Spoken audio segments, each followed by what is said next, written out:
what we are especially interested in is, and that has been the theme of this conference, as an interaction between mathematicians and computer scientists and IT professionals. And this is, this is sort of the special flavor of this conference. Of course, you can have your own conferences, the mathematicians can have them, the computer scientists can have them. But why is this, why are we holding such a conference? What we have seen is, in much of our work, and you will see some of it in much more detail, we are faced with problems which require very, very advanced mathematics. We as engineers are not taught algebraic geometry, but now we know that there have been some developments in mathematics where algebraic geometry is central to the certain optimization problems. We, as in fact, now there is a trend among the teaching of mathematics that maybe in this century and further, linear algebra has to be taught to everybody as a subset of algebraic geometry, because you deal with nonlinear systems, and nonlinear systems are not available at the global level to linear algebra techniques. Similarly, we have many things in combinatorics for which we do not have the kind of depth which you have. One of the biggest, and there is a huge amount of material and knowledge available in pure mathematics and of various flavors. One of the biggest issues which now we are facing with in many, many ways, and I would say this is there using many buzzwords. One buzzword is, I'm sure you've heard of this, big data, data mining. Your other buzzwords are dimensionality reduction and model data finding and so on. We have got huge amounts of computational power and sensors available to us. We can generate petabytes of data easily per year in one organization itself. Now with 10 to the power 15 data points, what do you do with it? Can you come up with some nice tractable models which give us insight into this system? The same way, yes, it's not that engineering cannot be done without Newton's laws. We have built huge temples well before Newton's laws were put down, and they are still standing today. The pyramids were done long, long back. But when you have a structure like Newton's laws, you can have a huge flowering of many other types of things. Similarly, if you can view data, big data as a table, but if you have methods to come up with laws, looking at the data and inferring non-trivial results from them, that would be very useful, and it would, I think, revolutionize all of science and engineering. So for this, we need very powerful techniques of taking very high dimensional structures and mapping them in some way to lower dimensional structures where certain isomorphisms and certain non-trivial properties are preserved. Now, of course, alternatively you can say, I want to reduce a dynamical system of dimension 1000 to a dynamical system of dimension 2 while preserving the topology. Now, whether this is tractable or not, at a general level probably you can prove that it is just not possible to do it, but there can be much more, richer theory which we are looking for. So in these days, this is, if we can come up with at least one or two examples where we can collaborate, I think the theme of this conference would have been done. Similarly, in algorithms, heuristic methods work excellently in many practical applications. The theory for heuristics, which are essentially dynamical systems, is far from complete. I know Professor Raghavan can correct me. I think it's probably in its infancy. So these are the things where we feel that as engineers and computer scientists, our training is exceedingly inadequate. We need far more deep mathematical techniques than what we are conventionally exposed to, and maybe you can help us do it. So please. So we'll hear more of it from the PhD students.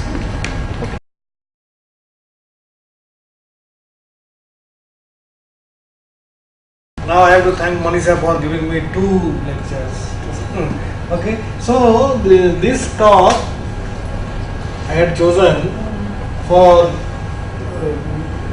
various parameters. One is that it will be connected to Ramanujan's mathematics, and yesterday, as Andrews was telling, that probabilistic number theory. Okay.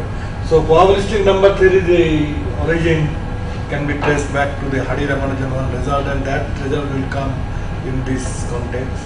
One thing. Second thing is that it is it has very close connection with computer science as such. Okay, because there is a paper of Salih, okay, in that. So there is some sort of in automata. So you have to restrict the number of things, so that if you have given set of the language, so the automata which takes the language, so you have to take a bound on the number of states, so state complexity. So in that state complexity he needed certain thing, and what I mentioned, one of our observations was used by him. Now this, first of all let me say what is visibility. Okay, very clear term, though I have defined here algebraically. So let me draw. So the lattice points are, of course, you can take any, in general, one can take tiling like this, and then these points will be lattice point. But here, for this discussion, we are taking the rectangular, okay, the usual, so integer lattice points. Okay, though many of the things all will go through. So, like suppose this is 0, 0, then this is 1, 1, 2, 2, things like that. And so, what is visible? Visible two lattice points, the definition is very simple. Like this and this lattice point, they are visible from each other, because there is no other lattice point is obstructing the view from. Whereas these and these are not visible, because there is another lattice point, this is obstructing the view from this to this. So that is, and one lattice point is visible from itself. Okay. So this is the definition, and then there are, as it comes some problems, I will try to say that what people link to some applications, etc. But to me, okay, I didn't get interested in the application part much, though I keep track of applications. The thing is that, as we shall see, that these problems are intimately connected with several arithmetical functions. So arithmetical functions are functions usually from the set of natural numbers to the complex numbers. And in addition, not just function, mostly they have some number theoretical input. So as already Professor Ramakrishnan has done, he has already mentioned sigma n is sum of the divisors. Then there is a dn, the number of divisors. And what happens, these functions behave erratically. So to find their growth and finite sum, these are one thing. But then in average they behave rather well, meaning there will be a main term, okay, and then there is an error term. And then one has to discuss that fluctuation of the error terms. One tries to find out how big and how small as x tends to infinity. And many times they give geometric things like that. If you take R2n already, because I used the previous notations, the number of ways n can be written as sum of two squares. So as in the previous lecture you have seen. So but if you take sigma R2n, n less than equal to x, so that is nothing but the number of lattice points. So they will be sitting in different circles. So the number of integer lattice points in these things with the root x radius, you see how many lattice points are there. And as not difficult to see, that this main term will be like pi x. The area of the disk whose radius is takes. And here then the error term is this is the Gauss problem, as in one Matti Jutila was lecturing in Jogananda. Then that maybe by fluke one day, maybe that the Riemann hypothesis may be solved. But this problem, which is of the same category of difficulty, this can never be solved by, you cannot hit upon a formula which can give. You have to work hard and get the estimation, whereas Riemann hypothesis may be derived from a formula which one can hit by accident. Though that will not happen, we know. But that is, he was telling philosophically. So, this is one type of things where you are linked with arithmetical functions, their average behavior, and those things, as we see, that they come into play in these questions, and that is my motivation. And I will give first the background, and then let me see what is the plan. Okay, so definition and introductory remarks. Though I have defined, here it is algebraically defined. Then the distribution of visible points in plane. Then the average of Euler's tangent, because I will define that arithmetical functions and their average intimately connected with this visibility question. Then in higher dimension we go, and then pattern of visible and non-visible points. Then I come to a particular question which we have worked on, and that particular question in 2 dimension and higher dimension we have worked, and we will do. So these are the 2 lattice points. So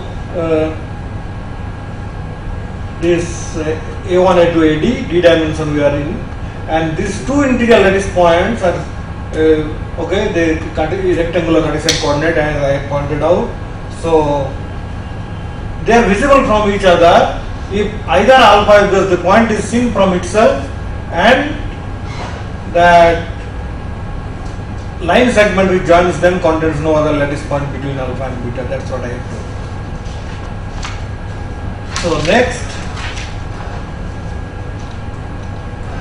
let us see, this is not the origin, A1, A2, AD, and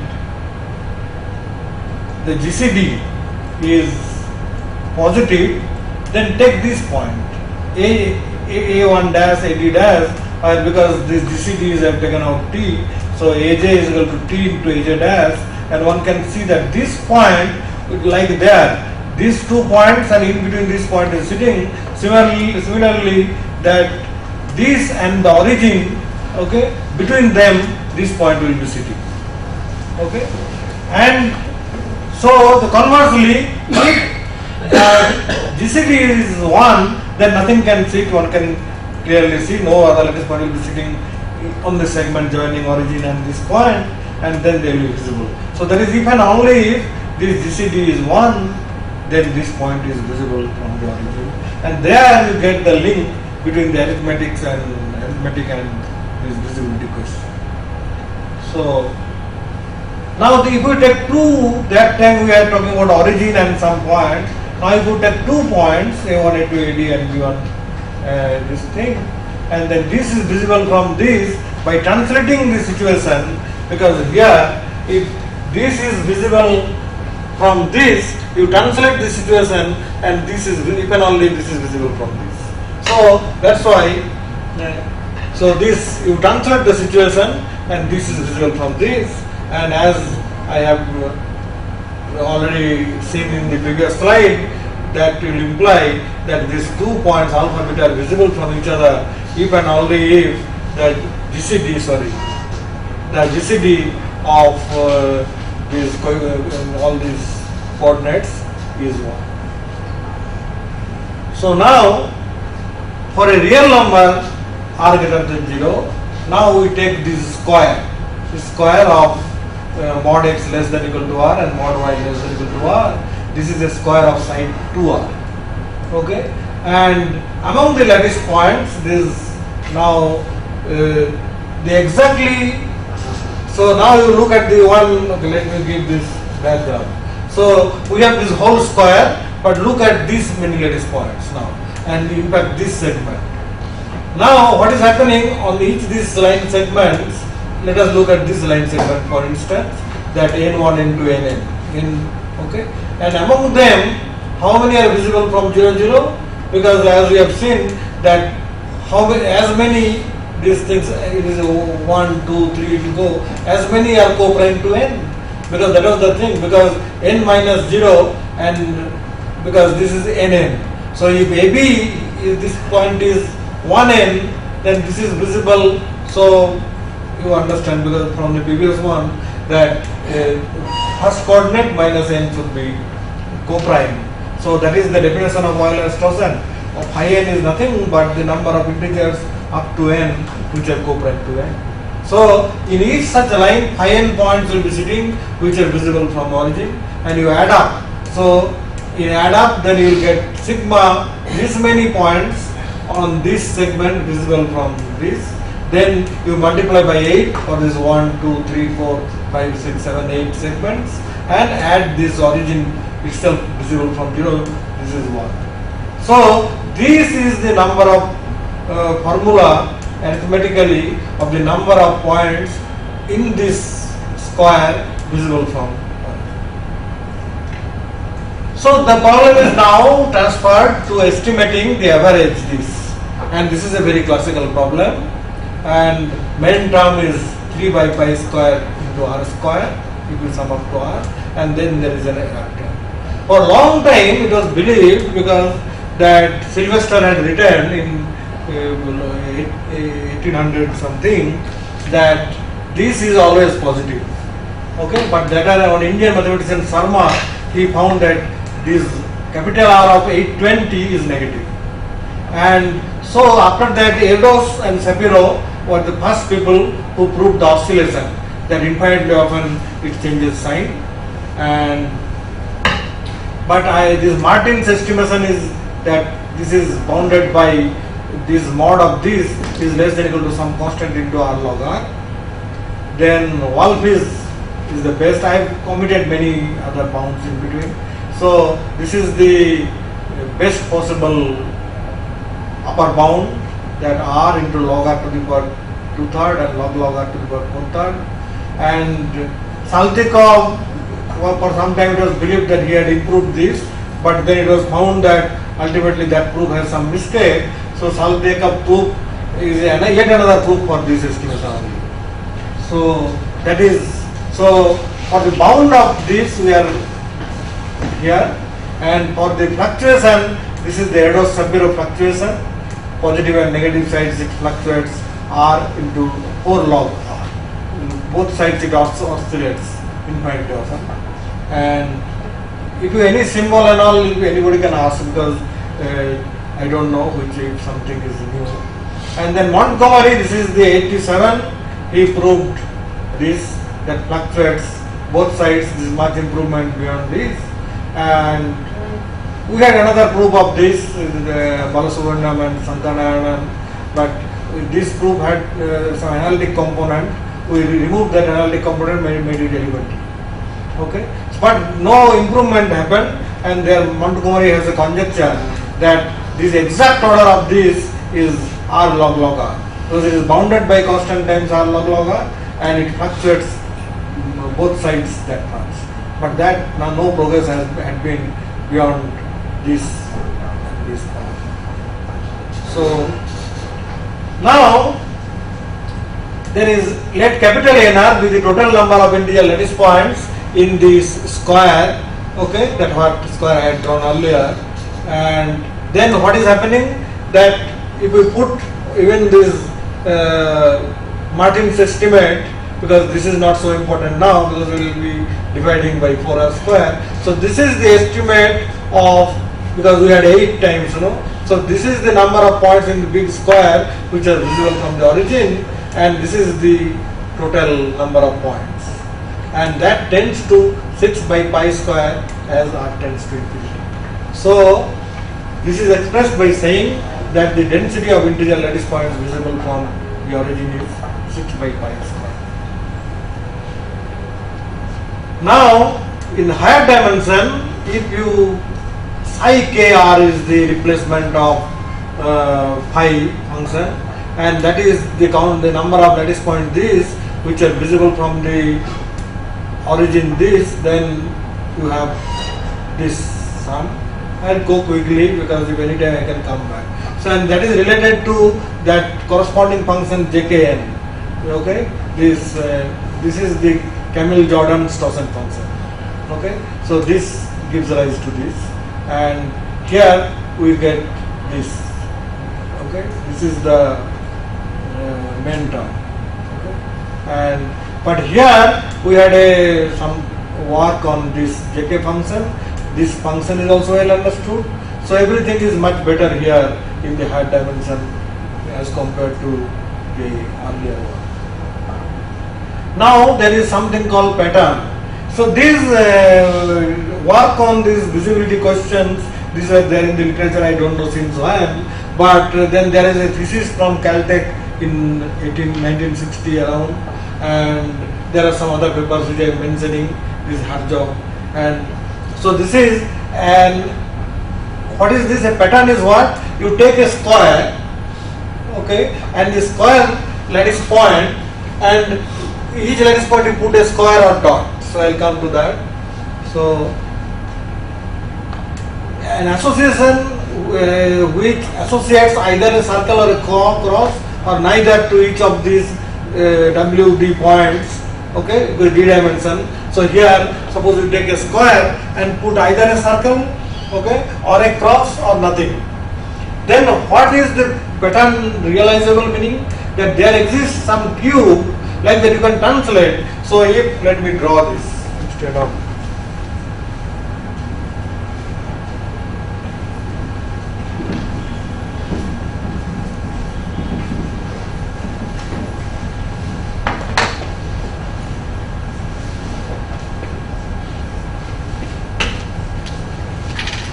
so suppose we have this square, okay, say 3 by 3, okay, so I didn't draw properly.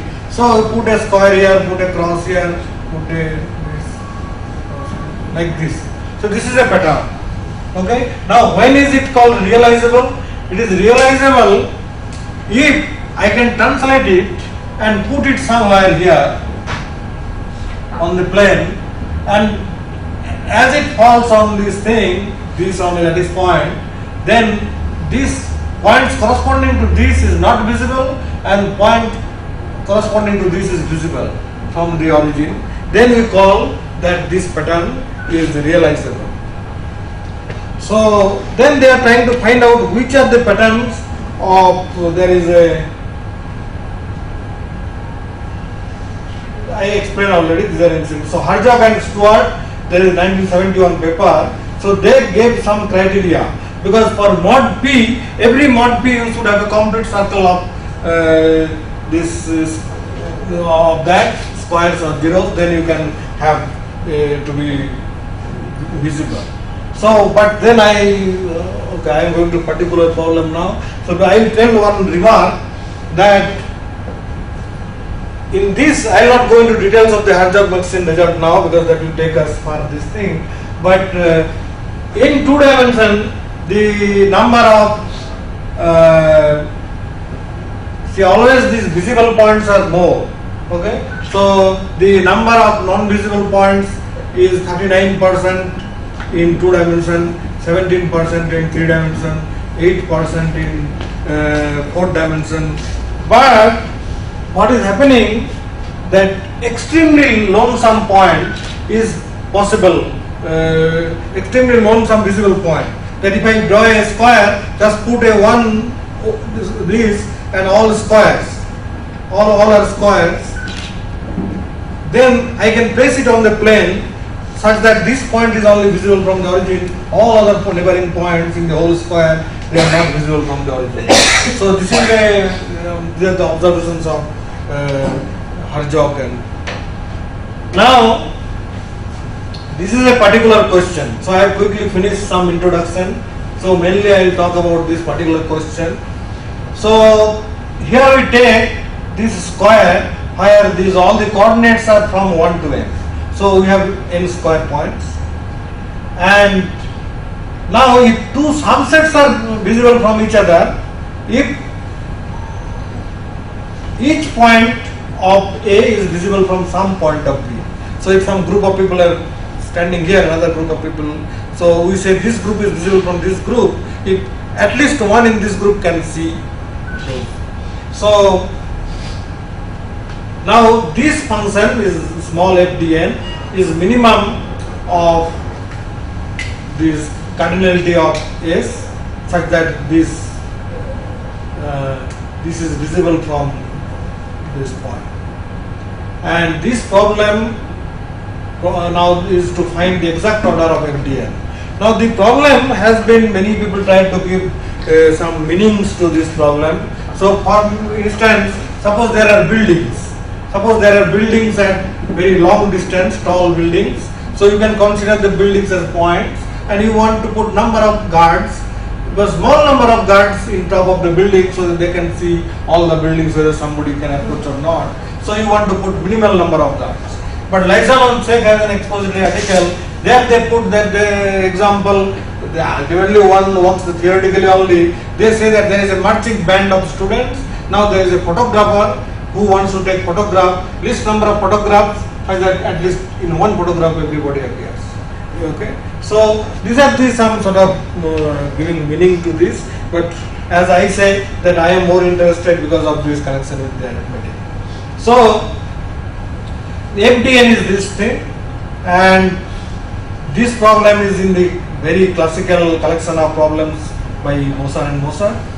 Then you can find it in Peter Grass research problems in discrete geometry. Then you can find unsolved problems in number theory, Richard Guy.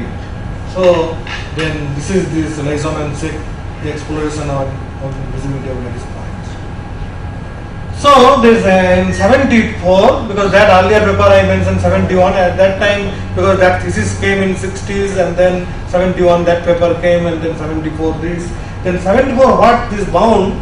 There are two bounds. That upper bound that you can have at most 4 log n points from where the whole thing is visible, and you cannot have better than this. That better than this lower bound, this is by Chinese Riemann theorem, one can concoct some set of points, and this upper one is by some greedy algorithm. Then this is the already I have told what I have written here. Now the Erdos, Gubar and Hammer, they have a book on lattice points. So about this they made this comment. Of course everything is not perfect here. They quickly made this comment that Abbott's proof is an existence proof and gives no indication how to construct small subsets from which any point of the set is visible, and it would be of interest to construct such subsets of cardinality.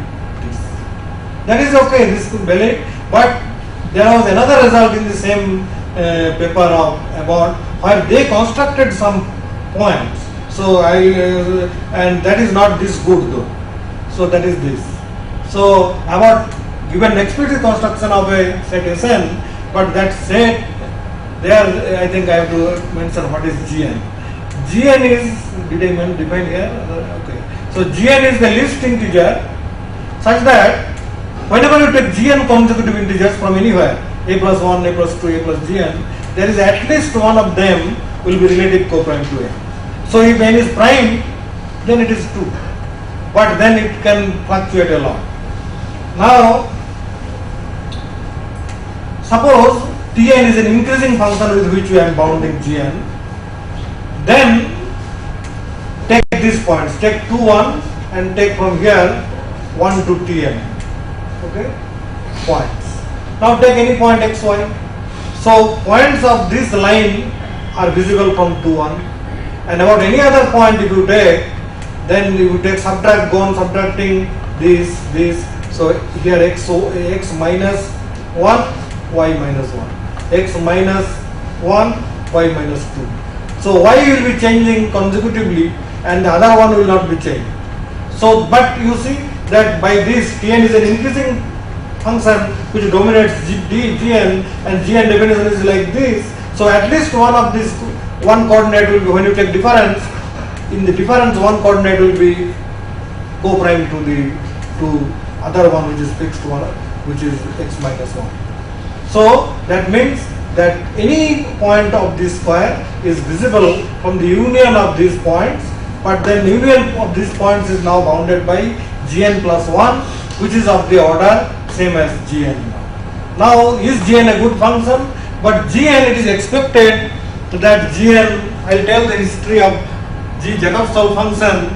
This, it is known that expected this question of log x to the power 1 plus epsilon, it is expected.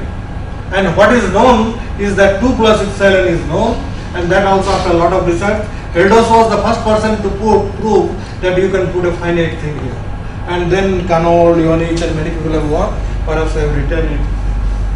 So Erdos is that alpha for some finite this, and Ionich, Stevens and 1, now it has come to this much. And expected, as I told, that this 1 plus 1 epsilon is the expected, but that is very far, because even little bit less than 2 if one can do, then that will imply a very classical result of linear, which is very difficult to prove. So that means it is very difficult problem to improve beyond 2. So one doesn't know, no improvement, and but even if this conjecture is proved, which is so difficult, that will not give our this thing, because we want some bound which is less than equal to constant times log x. But here it is more than log x, 1 plus epsilon. So Abbott's construction will not be satisfying Erdos criteria even if we have a very good bound on Gn. So this is that I have mentioned that Linux estimate on the list prime minimum progression that Canol mentioned. So these are these comments.